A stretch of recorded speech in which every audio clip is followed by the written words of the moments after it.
የቀይ ባህር ጉዳይ ለኢትዮጵያ የህልውና ጉዳይ ነው።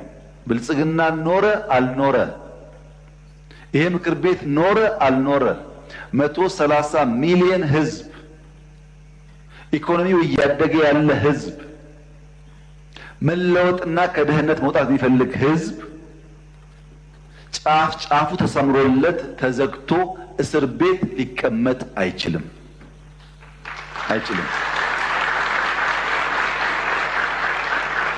ይሄን ማንም ሰላም ወዳድ ነኝ የሚል የዓለም መንግስት፣ ግለሰብ፣ ቡድን ከወንድሞቻችን ጋር አነጋግሮን በህግ አግባብ